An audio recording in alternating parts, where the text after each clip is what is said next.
বিশ্বকবি রবীন্দ্রনাথ ঠাকুরের একটি ছোটদের বিখ্যাত কবিতা আজ আমি পাঠ করে শোনাব। কবিতা বনবাস। শুরু করছি।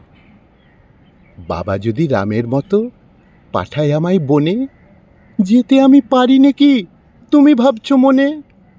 14 বছর কদিনে হয় জানি নে মা ঠিক, দণ্ডক বন আছে কোথায়, ওই মাঠে কোন দিক। কিন্তু আমি পারি যেতে, ভয় করি নে তাতে। লক্ষণ ভাই যদি আমার থাকতো সাথে সাথে, বনের মধ্যে গাছের ছায়ায় বেঁধে নিতেম ঘর। সামনে দিয়ে বইতো নদী, পড়তো বালির চর।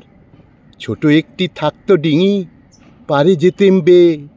হরিণ চড়ে বেড়াই সেথা, কাছে আসতো ধেয়ে। গাছের পাতা খাইয়ে দিতেম আমি নিজের হাতে। লক্ষণ ভাই যদি আমার থাকতো সাথে সাথে, কত যে গাছ ছেয়ে থাকতো কত রকম ফুলে।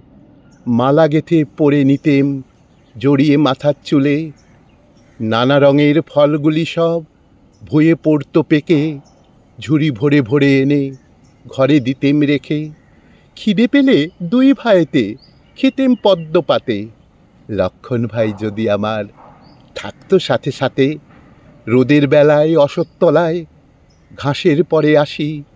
রাখাল ছেলের মতো কেবল বাজায় বসে বাসি। ডালের পরে ময়ূর থাকে, পেখম পরে ঝুলে। কাঠবেড়ালি ছুটে বেড়ায় ন্যাজটি পিঠে তুলে। কখন আমি ঘুমিয়ে যেতেম দুপুরবেলার তাতে। লক্ষণ ভাই যদি আমার থাকতো সাথে সাথে, সন্ধেবেলায় কুড়িয়ে আমি শুকনো ডালপালা। বনের ধারে বসে থাকি আগুন হলে জ্বালা। পাখিরা সব বাসায় ফেরে, দূরে শেয়াল ডাকে। সন্ধ্যা তারা দেখা যে যায় ডালের ফাঁকে ফাঁকে।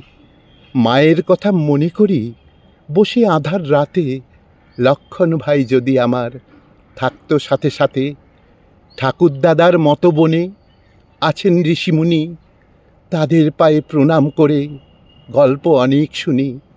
রাক্ষসেরে ভয় করি নে, আছে গুহক মিতা। রাবণ আমার কি করবে মা, নেই তো আমার সীতা। হনুমানকে যত্ন করে খাওয়াই দুধে ভাতে। লক্ষণ ভাই যদি আমার থাকতো সাথে সাথে, মাগো আমায় দে না কেন একটি ছোট ভাই।